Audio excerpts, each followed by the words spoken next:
വർഷങ്ങൾക്ക് ശേഷം നമ്മുടെ കേരളത്തിൽ ഒരു മേജർ പൊളിറ്റിക്കൽ ചേഞ്ച് ആണ് വന്നിരിക്കുന്നത്. ഒരു പുതിയ നേതൃത്വത്തിനാണ് നമ്മൾ ഇനി സാക്ഷ്യം വഹിക്കാൻ പോകുന്നത്. New government, new hopes. അപ്പൊ നമ്മുടെ കേരളത്തിലെ യുവജനങ്ങൾക്ക് പുതിയ ഗവൺമെന്റിൽ നിന്നുള്ള എക്സ്പെക്ടേഷൻസ് എന്താണെന്ന് അറിഞ്ഞാലോ? കമോൺ. അപ്പോ നമ്മളുടെ പുതിയ ഗവൺമെന്റ് വന്ന കാര്യമൊക്കെ അറിഞ്ഞു കാണുമല്ലോ അല്ലെ? അപ്പോൾ ഇപ്പൊ നമ്മളുടെ കേരളത്തിലെ യങ്സ്റ്റർ എന്ന നിലയിൽ എന്താണ് നമ്മുടെ പുതിയ ഗവൺമെന്റിൽ നിന്ന് എക്സ്പെക്ട് ചെയ്യുന്ന കാര്യങ്ങൾ? ഫസ്റ്റ് തിങ് ഫോർ യങ്സ്റ്റേഴ്സ്, നമുക്ക് ജോബ് ഓപ്പർച്യൂണിറ്റീസ് വേണം.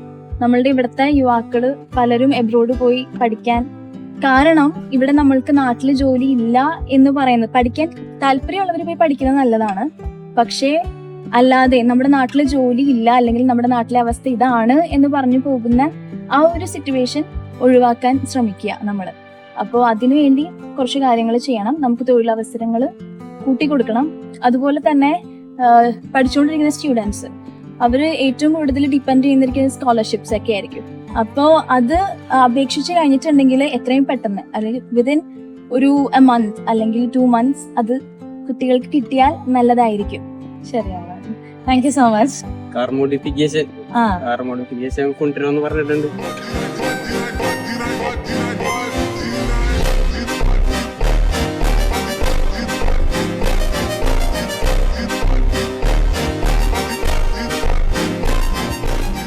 കൊണ്ടുവന്നാൽ നല്ല രസമായിരിക്കും. എന്ന് വെച്ച് കഴിഞ്ഞാൽ വലിയ അലമ്പില്ലാണ്ട് മോഡിഫിക്കേഷൻ ജനങ്ങൾക്ക് അലമ്പില്ലാണ്ട് കൊണ്ടുനടന്ന നല്ലതല്ലേ? അപ്പൊ അതൊരു കൊണ്ടുവന്ന സന്തോഷമാണ് എല്ലാവർക്കും.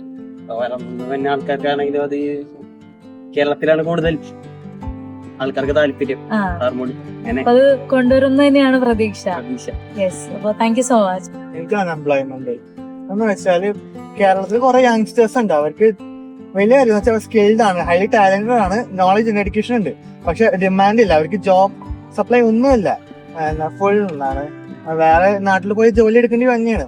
അത് കാരണം കേരളത്തിൽ കുറെ യൂസ്ഫുൾ ഹ്യൂമൻ റിസോഴ്സ് ലോസ്റ്റ് ആവണയാണ്. അപ്പൊ കേരള ഗ്രോ ചെയ്യാൻ വേണ്ടി ഈ യങ്സ്റ്റേഴ്സിനെ അവിടെ തന്നെ നിർത്തണം.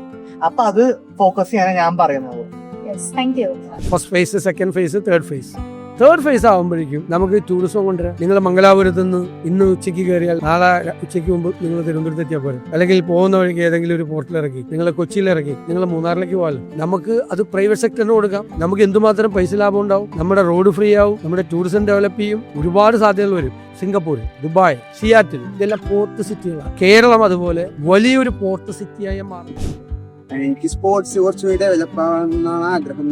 യൂറോപ്പിലൊക്കെ ഉള്ള പോലെ നല്ല സ്പോർട്സ് ഡെവലപ്പ് ചെയ്താൽ കുറെ ആൾക്കാർക്ക് സ്പോർട്സ് പാഷൻ ഉള്ളവർക്ക് നല്ല ജോബും ഓപ്പർച്യൂണിറ്റീസും കിട്ടും. അപ്പൊ അതുകൊണ്ട് സ്പോർട്സ് ഡെവലപ്പ് ചെയ്യാൻ ബെറ്റർ ആയിരിക്കും.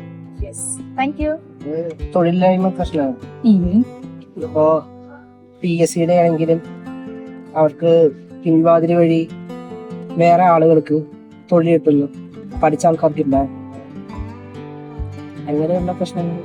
അപ്പൊ പുതിയ ഗവൺമെന്റ് അതിനൊരു മാറ്റം സൃഷ്ടിക്കുമെന്ന് തോന്നുന്നുണ്ടോ? പ്രതീക്ഷയുണ്ട്, നടക്കില്ല. നമ്മൾ ടാക്സ് കൊടുക്കുന്നുണ്ട്, അപ്പൊ അത് കൂടുതൽ നാടിന് വേണ്ടി ഉപയോഗിക്കുക. അതാണ് എനിക്ക് പറയാൻ. അപ്പൊ നമ്മുടെ കേരളത്തിന്റെ ഗവൺമെന്റ് മാറി ഇനി കേരളത്തിന്റെ ഭാവി വികസനത്തിലേക്കാണോ താഴ്ചയിലേക്കാണോ പോകുന്നതെന്ന് നമുക്ക് നോക്കാം. അപ്പൊ നിങ്ങളുടെ അഭിപ്രായങ്ങൾ ഈ കമന്റ് സെക്ഷനിൽ രേഖപ്പെടുത്തുക. പറഞ്ഞിട്ടുണ്ടെങ്കിൽ അത് പറഞ്ഞിട്ടുണ്ടല്ലോ, നടക്കുമല്ലോ. പറഞ്ഞതൊക്കെ നടത്താനല്ലേ നമ്മൾ വന്നിരിക്കുന്നത് അല്ലേ?